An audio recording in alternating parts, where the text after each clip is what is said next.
Good morning, good afternoon, good evening, whenever you happenstance into this dialogue with the new untouchables who are becoming more urgent and important by the moment. And we're recording this on Friday, October 24th at approximately 5 p.m. Eastern Time. And I'm going to do quick introductions and then I'm just going to do a quick setup. But to my immediate left, and hopefully that's what you guys are seeing, is Paul Peltier, formerly of the Department of Justice White Collar Fraud Division, as well as being in private practice currently, but currently at the Japanese Embassy in Washington, D.C., and we'll get to that in a moment. Immediately below him is June Carbone, the Rubina Chair of Law, Science, and Technology at the University of Minnesota.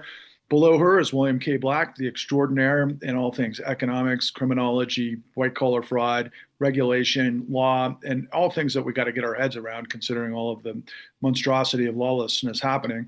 Immediately below me is my colleague Eric Vaughn, the principal of Redpoint Digital Media and my co-producer, director, and everything that brought the con into being and so much more in terms of Corruption Incorporated. And immediately below him is the executive director of the Government Accountability Project in Washington, D.C., an extraordinarily important apparatus and bringing a lot of important truths to our country that we're helping to broadcast out there. So without further ado, I just kind of want to set this up. It's been a crazy week. I had the great fortune of addressing my local No Kings rally last week to approximately 20,000 people. 7 million people showed up on the streets. And I had the opportunity to introduce what it is we talk about week in and week out and what our plan is, which is extremely important because everybody's asking for a plan this week, particularly as, we're seeing the East Wing of the White House bulldozed and Trump's announcement that, oh, yeah, it's going to be $300 million, but not from the taxpayer. So where might that money be coming from? This after we saw, of course, just the legendary move to pardon none other than George Santos, the important person that he is. In addition to, of course, well, I guess we just pardoned. I was about to go into what could be the pardons downstream, but CZ, obviously the CEO of Binance, this large, or actually the largest exchange for crypto in the on the planet, and whatever that entails. And then, of course, a lot of people are speculating whether or not we might see some pardons of P. Diddy, and then, of course, Ghislaine Maxwell, in addition to whatever we don't see. And so much to talk about, Paul. But I think the one thing I want to open up with you, because you've got to jump out early, but right after I got done with introducing our efforts to, thousands of people that on a beautiful bluebird day, and everybody's looking for solutions, and I got inundated with people after the fact, just really interested in what we're going to do. I got back to my car and I checked my social media feed, and the first thing I saw was that AI Kenny Loggins highway to the danger zone, Donald Trump dropping dung on the American people. And I thought, wow, how fitting. And here we go. So, Paul, obviously the Department of Justice and Letitia James and many other things I can't, really keep up with. But I may as well introduce something that we both love, is sports. And of course, the NBA got revealed for insider, I don't know, gambling and all sorts of crazy things. But I think the total sum that I saw, including the biggest crime families, of course, the New York Times quoted as La Cosa Nostra, which was amazing considering your background. But the total was like $7 million.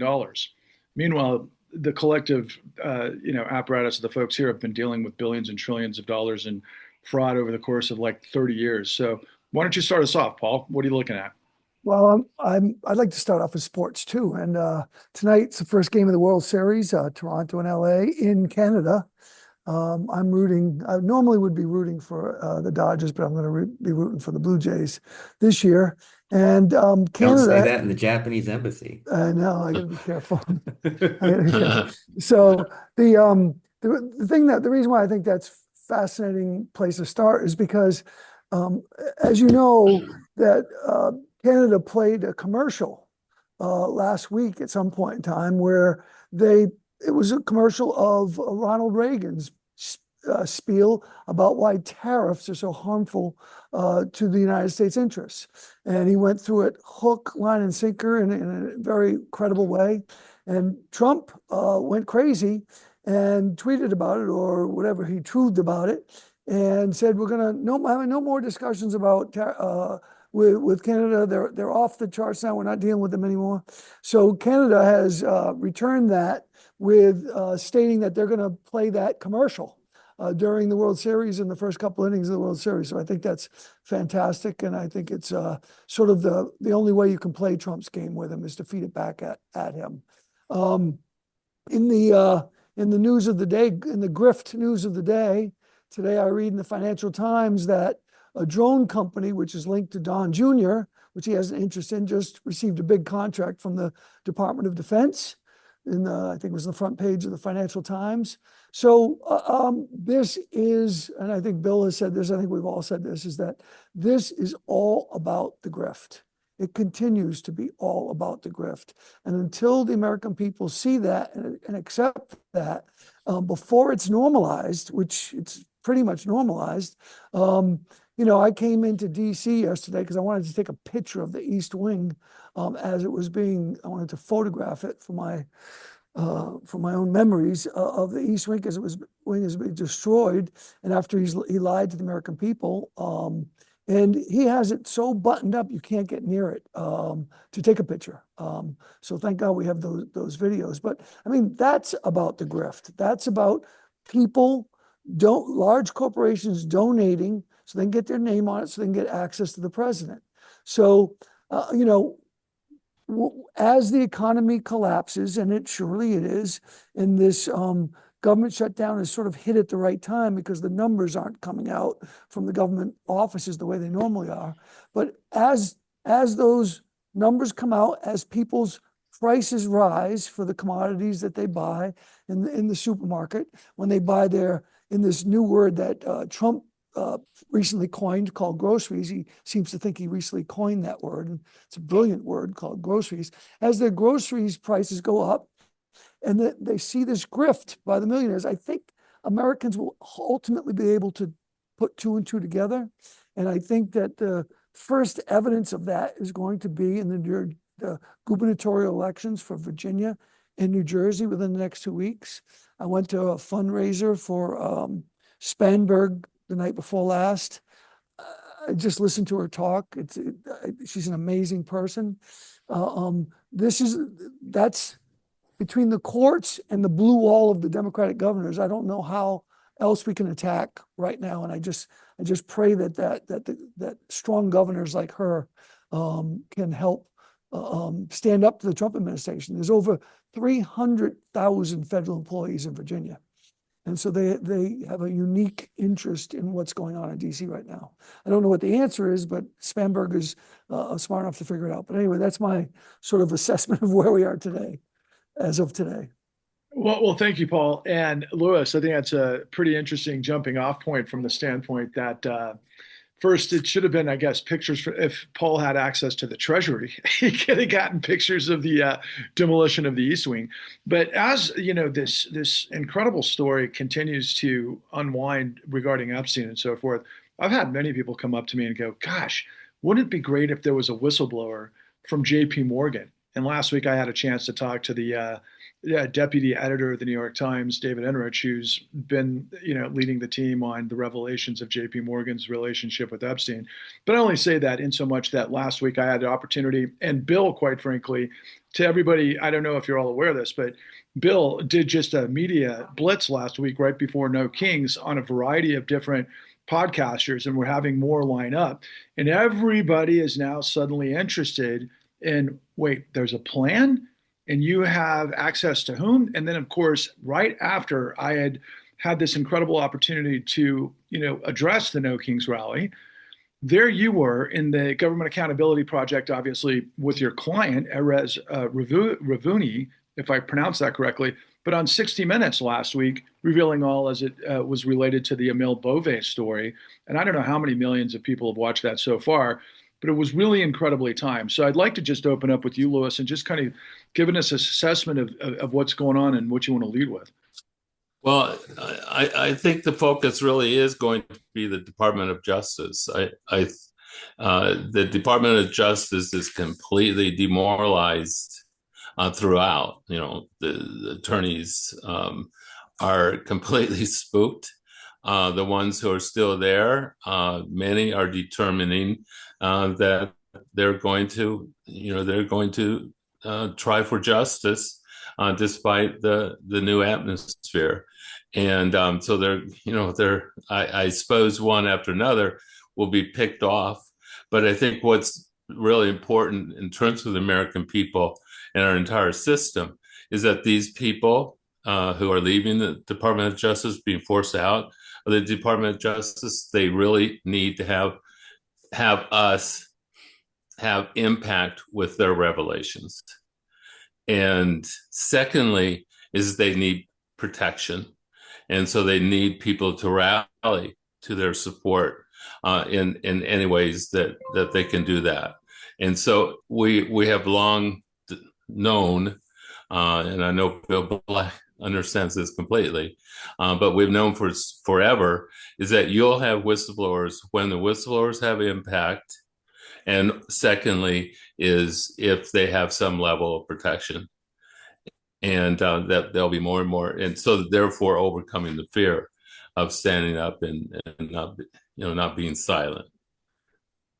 So, Eras Rovini had an incredible night, and his interview on 60 Minutes was carried throughout the world, actually, and appeared in many broadcasts all week, actually.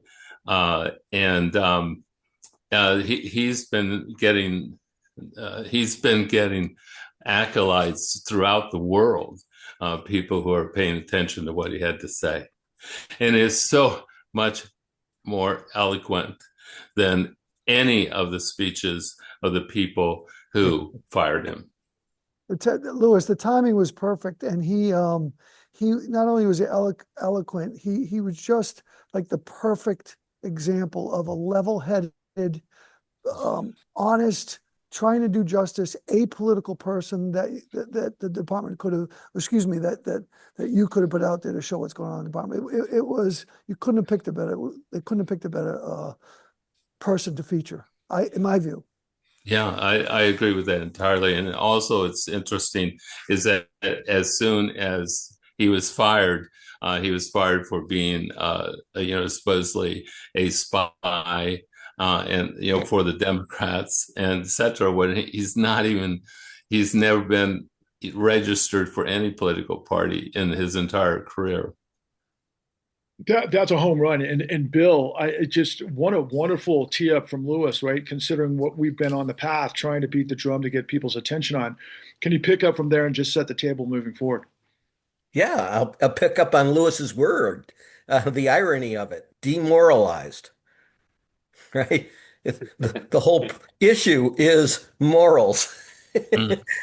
And it's the people with morals who are demoralized. We have an administration that is seeking to demoralize and intimidate the people because they tell the truth. Their greatest fear is whistleblowers because whistleblowers are brave and tell the truth.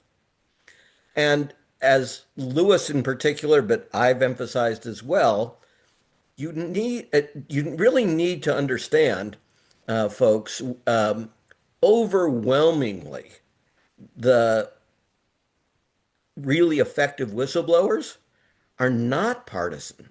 I mean, they're extraordinarily nonpartisan in their willingness to hold accountable to the rule of law and to justice everybody, regardless of their party. They don't give a pass to people from their own party. And this is one of the reasons they are so effective. And it's one of the things that Gap and Lewis have always tried to make people understand. And it's been a centerpiece of the effort. Gap is nonpartisan, right? It has never been a partisan entity. It has taken on every administration of every political hue on behalf of whistleblowers. And similarly, Lewis's people that he's deals with and helps have done the same. They take on everyone who isn't willing to do the right thing. And they don't take on little stuff. We all know that everything isn't perfect. They don't make a mountain out of a molehill. They don't leap to blow the whistle. They are forced into it by this recurrent, deep, dangerous illegality and disrespect for the rule of law and willingness to use the law as a device of repression. And I would love to have Lewis tell us. I'm familiar with your bio, but the creation story of GAP, because I don't think people know that, and I don't think they know that, we're now talking 4 decades plus of your efforts and your organization's efforts. So I would love it if you could share that with the viewers. Yeah, just an elevator rendition. But we really started with Daniel Ellsberg, and we had not been created, but it was at the Institute for Policy Studies in Washington, where Daniel Ellsberg went with his information before it went public. And then as a result of his essentially standing up about the Vietnam War and how illegal that war actually had been and had started, and then the Institute decided to create this organization, Government Accountability Project. In a few years, we went independent because we wanted to be nonpartisan completely. And so we became independent.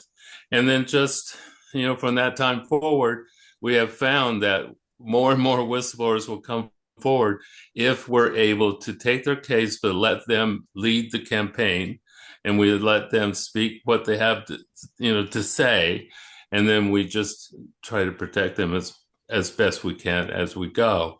And so therefore, it's really the whistleblowers who deserve all the praise and the honor, frankly. I want to add that Eric and I had the opportunity to be there for, I believe it was your 4th anniversary. 40th. I meant to say 4 decades anniversary, 40th anniversary. Yeah. And I apologize for that, but I remember being in the audience and looking at the kind of the all-star list of the folks that were there, and I was absolutely blown away that was all under one roof. It was probably the most powerful expression of truth I've ever seen in my life, and it's to this day is what inspires me. So thank you for all that you do in gracing us. June, I want to turn it to you, because last week when both Lewis and Paul had opened up, you were unfortunately not with us last week, but Paul said it's DEFCON 5, and then Lewis said this is the end of democracy. These are the top level people like yourself and Bill and those in Mark Jan and others that we've come across, that telling us what we have to hear. And we have to, and I'm telling everybody out there that's watching this, you have to watch, you have to like and subscribe and share. This is how social media works. We need to get this information to millions of people. But on that note, June, I want to get your thoughts and how you're seeing things at the moment. Absolutely. There is a moment of reckoning coming, one way or the other. I'm not necessarily optimistic if it happens tomorrow, but let me count on the things that are happening. First, I also went to the No Kings protest, and I went to my local one. I had been there before. This time was different. The number of people were something like 4 times greater than the last time I went. The last time I went, there were a whole lot of old ladies like me. They're still old ladies. I had a lovely time with a 90-year-old missing her legs, who was there in a wheelchair with a protest sign. But there were also people who ranged from 2 to 90. There were young people. There were signs about all kinds of things. And for Minnesota, which is not a diverse place, it was a much more diverse audience. And so were the signs. The homemade sign. In fact, somebody gave me a homemade sign with corruption on it. I was thrilled. What united people And I can't tell you how powerful the vibes were. And the vibes were, we care about our country. We are patriots. We are here, not because anybody paid us to come, not because anybody told us to come. We are a random group of people who showed up because we care. And so the signs were all kinds of things. There was a mention of we're on native lands. There was a mention of equal rights. There was a mention of the war in the Middle East. There were a variety of things, but the only unifying theme was the belief that Trump is both corrupt and evil. And I do want to emphasize the evil part, that if you were to design a conspiracy, certainly by Vladimir Putin, but by the people who hate America, Trump would be their leader.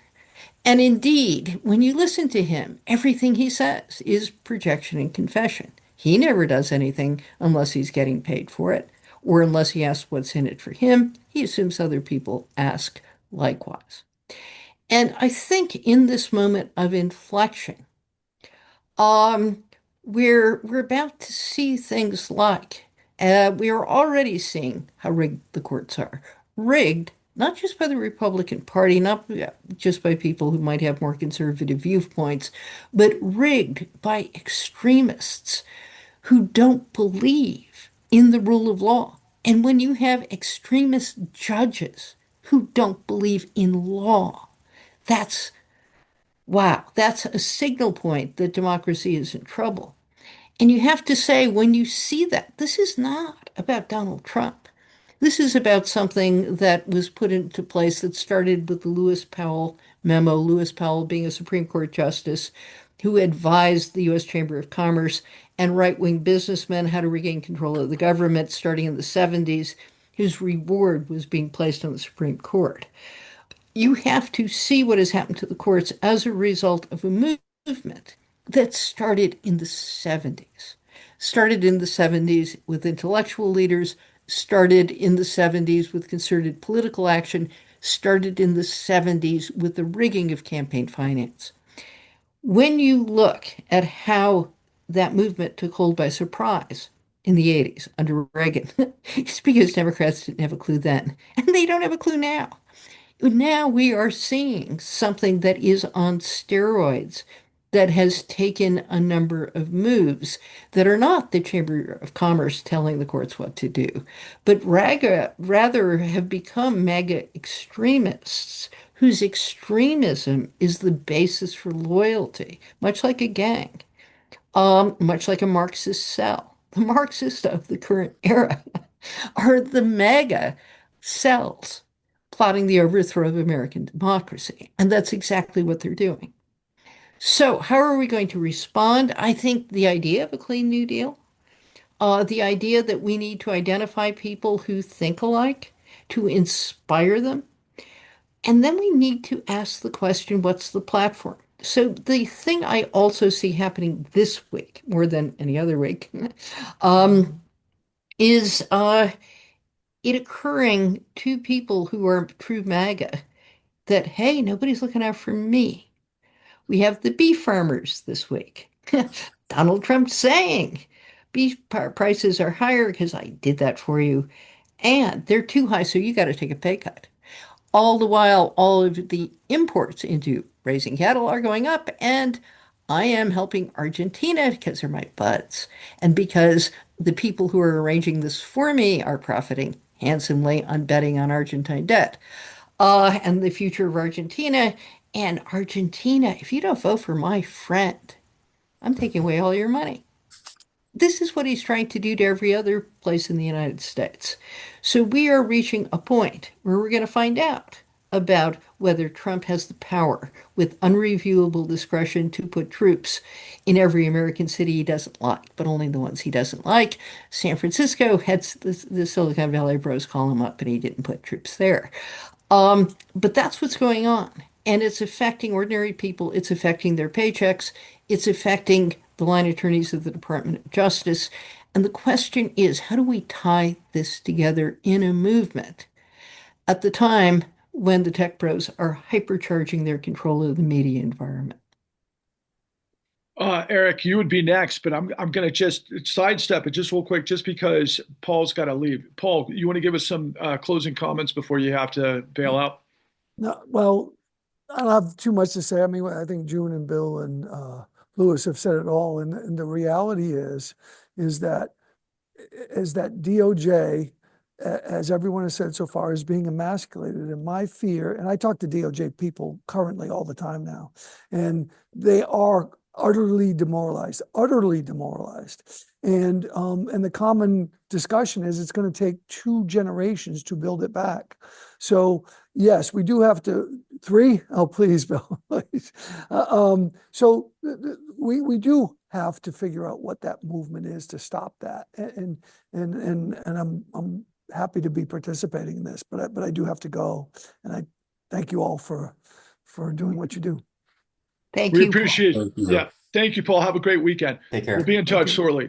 So, Eric, I'm going to turn it to you because, you know, in our collective efforts, obviously, where we started, where we had the opportunity to connect with these incredible folks. And of course, I always hate to put you at the bottom, but obviously between both of us, we want to hear from these 2 guys first to set up what we got to kind of corroborate or at least be able to set up. And, you know, what's singing to you right now? Because what I just heard Lewis Clark say, you know, is we got to amplify this. We got to amplify this in a way that is going to break through. Let's just think of what we're up against, right? We got the most powerful people on the planet, starting with the richest man on the planet, which of course is Larry Ellison, who runs, you know, Oracle, and we could look in the background of that. And now they've, you know, purchased CBS, and I could go into mergers and acquisitions and everything else. But we're not going to see this. I mean, I was really happy to see 60 Minutes do it last week, but an ongoing scenario that keeps up with what we need to keep up with, given what Bill has laid out with, obviously, you know, within the context of No Kings and the new untouchables and what we're going to do with state legislatures and whistleblowers and so forth. What sings to you about what our role is in this? Well, we better get in what we can while we can, because I mean the all the pieces are in place and are in motion to basically control communications from the very big to the very small.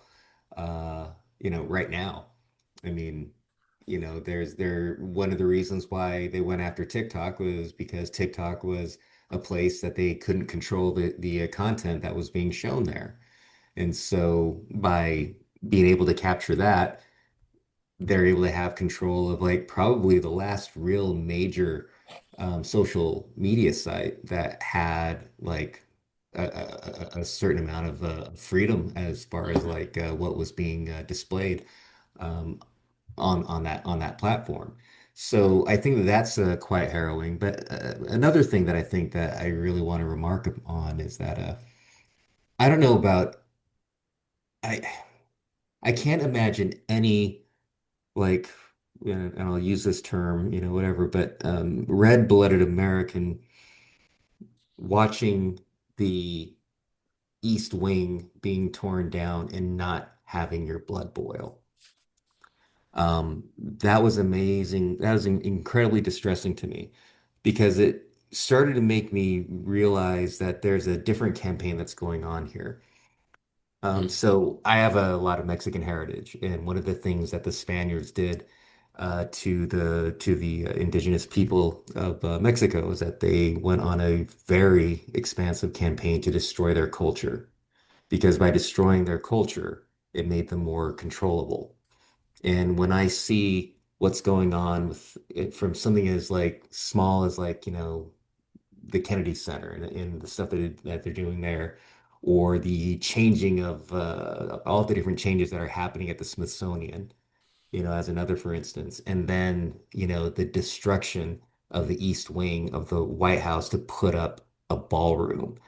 I mean, I'm getting that sense of a campaign to destroy our culture and to supplant it with the culture of MAGA or whatever you want to call it. And and I think that we have to fight for our culture. And I think that if we're going to be on these platforms, for however amount of time that we have to be loud about these things that maybe don't seem quite as mechanically important as legal issues and economic issues and what have you. I think that we're getting to a point where it's equally important for us to be mindful of preserving our culture, because if we lose that, then it's going to be one of the biggest tools that we have as a people to fight against this being removed from us. Well, losing that on top of free speech, are you kidding? The First Amendment is at stake. So, in addition to everything else, but just a quick follow-up question, because I think it's relevant. We had this amazing conversation last night, and it might be, I don't want to put you on the spot, but I think it's worth bringing up at the moment. You did an interview with someone yesterday that had some harrowing information. I'm not asking you to express the details of what you and I talked about, because that needs to stay kind of obviously, obscured for the moment. But at the same time, I think you know how to dance through it with the folks that are on this incredible panel to bring that to their attention. Well, yeah, I mean, so I've been really digging into basically ICE and private detention centers and DHS and everything that they're being involved with there.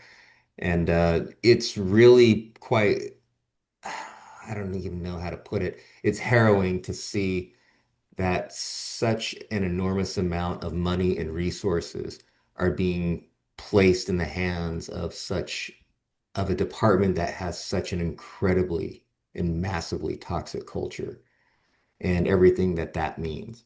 I mean, you look at, Customs and Border Patrol, CBP and ICE and what have you, and they have easily the most lax, requirements, for people to become agents. I mean, you look on the thing, it's like I mean, when the fitness requirements are such that I know that I could pass every single one of them, you know that it's not a high set of requirements, right? And they in so many different things that would basically disqualify people going into like the military or several other things they don't have. And so anybody who is of that mind, it's a collection bin for the worst of the worst. And that's who's going there. And with the amount of people that they're going to be bringing on board, after the start of the year with the new budget, I mean, if they're already scraping the bottom of the barrel, I mean, what are they going to be going after in order to bring in all these thousands more?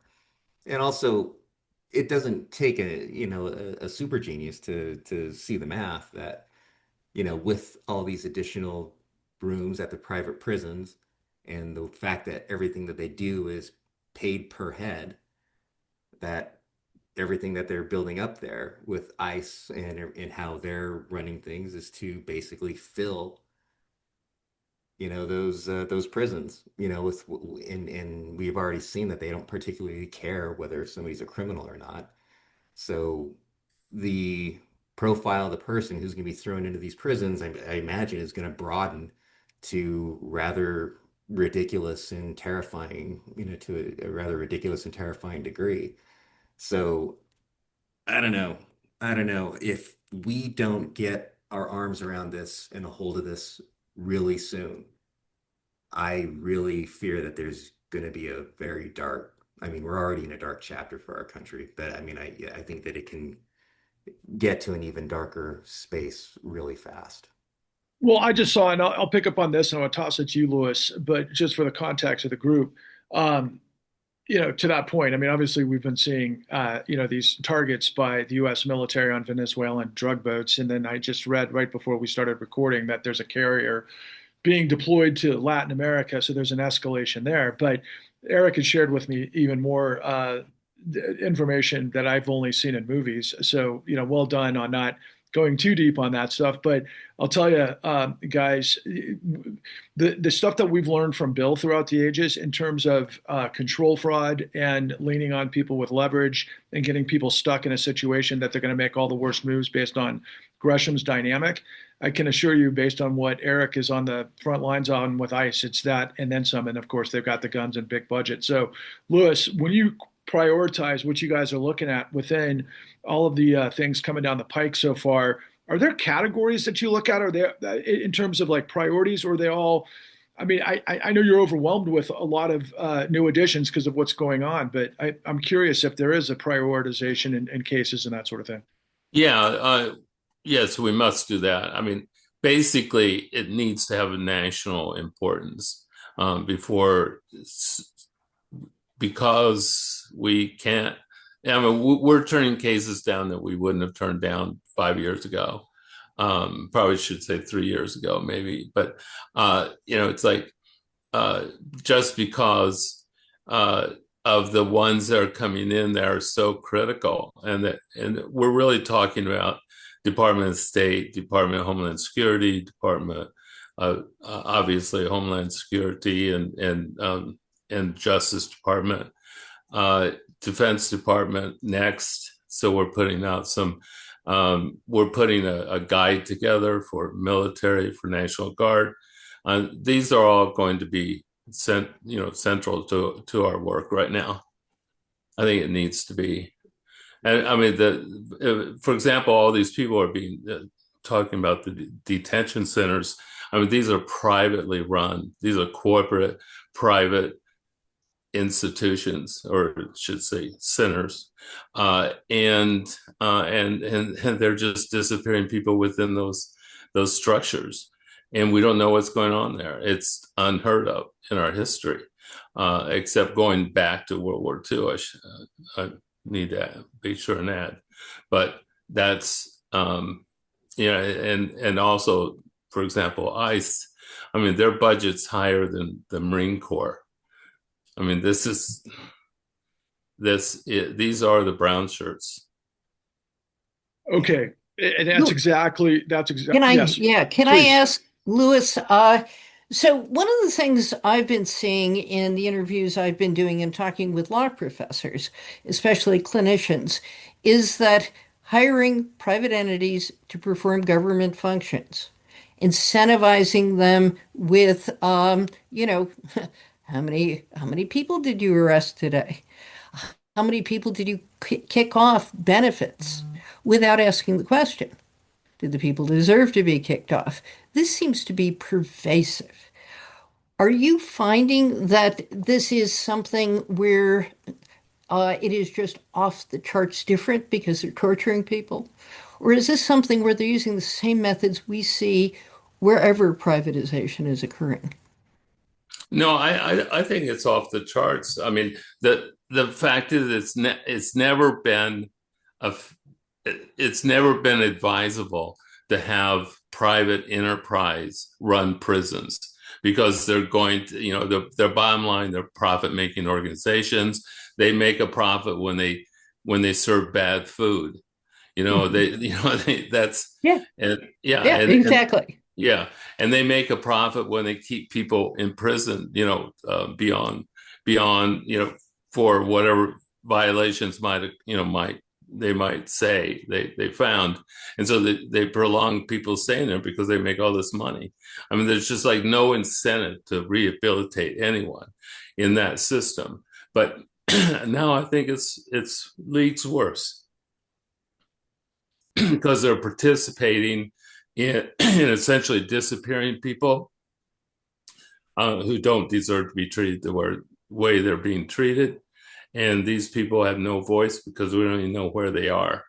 Their families don't even know where they are.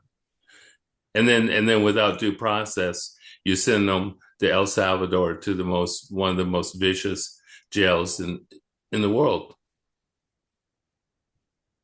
And I will say this: we have our first whistleblower from ICE. I can't say anymore. All right. It even surprised us, but Wow. we'll see how that goes. So I can't say too much more than that. Okay, well, when you can, let me know, please. Yeah. That is amazing. And I had been saying, on my podcast, and to anybody who would listen over the course of years, one of my taglines is that corruption bursts and fuels fascism. And my whole thing with the con and everything that we've done since is like, no, the integrity of the law is the only thing that is the bastion against what we're now seeing. That I kept thinking, will we become Russia? Will we become, I mean, all of the stuff that's happened around the world and in Gaza, I mean, I'm thinking, is this going to come back to us? quite frankly. I mean, soon. And now here we are in the midst of this. And Bill, a lot of the folks that we've interacted with so far, and that came up to me to ask me questions after the fact and everything else. I wonder if you can provide a little bit more, shall we say, structural strategy in terms of when we get state legislatures to hear cases of whistleblowers because of subpoena power and all of those elements that are baked in, not to mention what we know the Department of Justice or think the Department of Justice may or may not do. But all that being equal, what can people kind of think is the structural sort of workaround by going to these state legislatures? What might be the best outcome? That's a longer discussion. I suggest we defer to the next talk and work directly with Lewis on picking some exemplars that will want to come forward and are potentially subject to non-disclosure agreements. And we will help push them through the process where they're able to get the subpoenaed and tell their truth to folks. I wanted to pick up on a couple of things that Lewis had said. First, do we have a link on any of your pages where people can be directed to where to make contributions to GAP? Yeah. Yes. It's www.whistleblower.org. And about every page you have an opportunity to donate to the cause. No, but I mean on Oh. these pages as well, Absolutely, whether you absolutely. could Yeah. add Oh, something yeah. that would direct them to your Yes. appropriate GAP page. And the We do description. that. Yes. Okay, so that was number one. Number two, putting on my criminology hat. Yes, private prisons are awful. How awful varies, but at their worst, as in Capitalism: A Love Story, goes through this, that documentary, um, they deliberately bribed juvenile judges to put innocent people in and then extended the terms of their detention beyond the law for the sole purpose of maximizing the income of the private contractors and, of course, the judges receiving the bribes. So, at its worst, and this will be far worse than the worst, because as Lewis has emphasized, uh, this is on steroids doesn't capture it. This is privatization create where it's deliberately designed, as you said, to create a Gresham's dynamic in which you get the worst of the worst people. And here's what I would stress. If you run an honest business, it's actually an important skill to be able to try to identify in the interview process the bad people. If you are deliberately trying to get bad people, it's simplicity itself. Right. You can guarantee you will get nearly 100%. That's why all of us, like Lewis just said, are pleasantly delighted that there could be even a single whistleblower from ICE, in those circumstances, right? But historically, this is not unique. It's just vastly bigger. But there were eras in which it was common to basically have private forces, private paramilitary forces.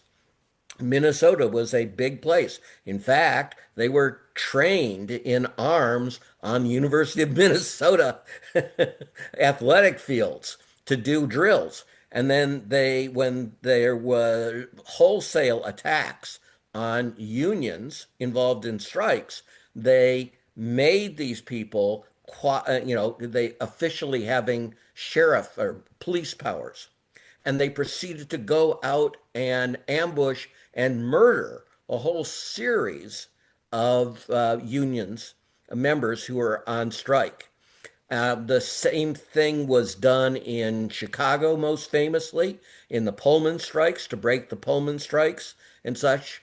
It was done throughout much of the mountainous West in the mining operations, in which in huge, massive sections of the United States were under effectively quasi private, quasi military rule for over a decade and such. So, yeah, you ain't seen nothing yet because this is going to be bigger than all of these things if they get their way. And that is why the disclosures from the whistleblowers and an effective program such as we've suggested with the state legislatures, not hoping and praying and waiting that you might win a midterm election, that they're doing everything possible to gimmick so that you don't win it. Right.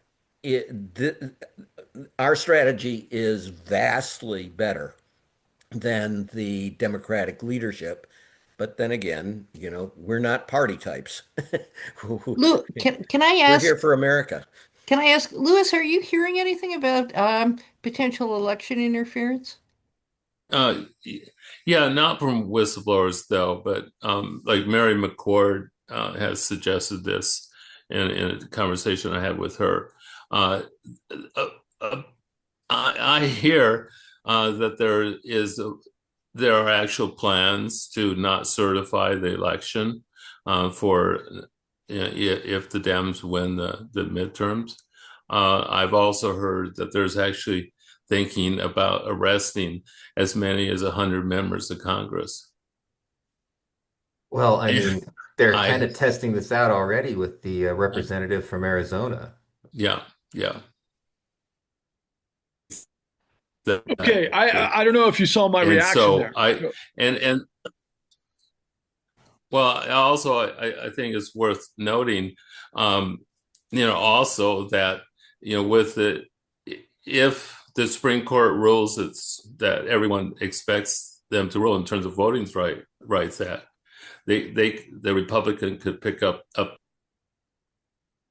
to 30 to 40 congressional seats Yes. Can I talk about that just a little from bit? gerrymandering. So I listened to some of the oral argument, and Yeah. here is the move. I mean, there are a number of us who have assumed the court was not completely lawless. It is increasingly difficult not to have that conclusion. And the move they've made on voting rights is so cynical. So what you have, and you had this when Kennedy was still on the court. He was the swing justice. It was a 5-4 court. And he kept saying, yeah, we know uh, partisan gerrymandering is a problem.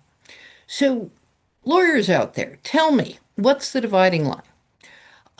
One man, one vote said you could not design districts so you had 100,000 people in one district and 1 million people in another district. That the Supreme Court overturned. One man, one vote. What's the principle for partisan gerrymandering? And the court essentially said, we're not saying it's a good thing. We're saying there's nothing we can do about it. It's not a justiciable issue because there is no legal standard to be applied. In this most recent hearing, where there is a long-standing body of precedent, including a case by the Supreme Court from 2023, the court is saying, or at least the conservatives of the court are saying, oh, partisan gerrymandering is a good thing. They don't say good. They say perfectly acceptable and legal. So if your partisan gerrymandering means you're considering race because Democrats are more like, I mean, because blacks are more likely to be Democratic, then it's okay. And, you had Clarence Thomas saying back when Kennedy was still on the court, racial gerrymandering is not okay. But this court now, thinking just like a good MAGA court, says, oh, the Civil Rights Act is about making sure a group who overwhelmingly vote Democratic have more seats. Therefore, we don't like this. But uh, if what the legislatures are doing is simply saying, we want to make sure we only elect Republicans, and race is simply incidental to that, no problem. That's not racial gerrymandering, that's partisan gerrymandering. Now, they aren't quite saying it that explicitly, but they are clearly saying partisan gerrymandering is okay if racial gerrymandering is simply a factor, an incident of partisan gerrymandering, then nothing to see here. After all, you're doing this to white Democrats too. I found that appalling. Yeah. Well, I think we've got a few more minutes for any last comments here. I think I'll just ask Lewis, any parting comments? Well, just remember, everyone who watches this, that we really need support. Whistleblowers really need support. They need to be listened to, and whatever action people can feel comfortable participating in, they should do that in terms of both listening to them and providing some level of support. Even sending notes to the folks is incredibly inspiring for these whistleblowers to get that kind of support. It's Eras Rovini has gotten so much support throughout the world, and his morale is very high right now because of that support.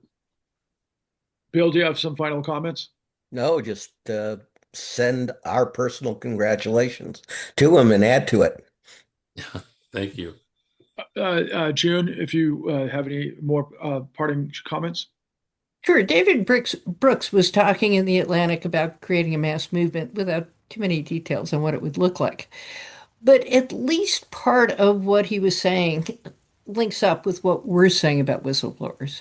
And that is you've got to stiffen the backbone. Trump, in threatening to investigate Chris Krebs and Anonymous, is also pressuring their employers to fire them. And we have to stick up for the people who have stuck their necks out and said no to this administration. I admire what Lewis is doing enormously. Thank you. Eric? Yeah, just that in this period of time, we need to be less selective about who our friends are. We need to make sure that if we have a common, goal for preserving our nation and our institutions and in rule of law, that that we don't overdo it with the purity tests and so forth. We need to find the commonality between us and get together. And on one final note, Lewis, I absolutely love what you're doing and agree with everything that you're saying, but I can't wait until you're out of business. I'm looking forward to that Oh, you will never be out as of well. business. And I appreciate that. And I'll close with, we've been on a mighty long journey to try to bring these truths to the American people. And we continue to do it week in, week out. We're all looking for allies. I agree with everybody here. The thing I've learned from the No Kings rally, all the questions, the right questions, are being asked on the science. They just haven't been given the answers. We've got the answers. And the new Untouchables, this initiative that we need to do with state legislatures and whistleblowers and all of these things that we're involved with. Please stay tuned. Please share the word. Please get involved. Please reach out to me if you're a journalist, particularly if you have any questions. And I'll also plug the newuntouchables.com and the ongoing efforts that I've done as a result of all the stuff that I've put in a platform that June very kindly referenced, the cleannewdeal.org. And I've got plenty on my YouTube channel that describes and discusses that. So I won't do so here. But guys, that's it. We're out of time. Thank you so much. It's my birthday tomorrow. This was a wonderful birthday gift to have all of you guys together to grace this with your experience and your courage. So thank you for everyone. You inspire us all. Take care. Happy birthday. Thank Take you. care.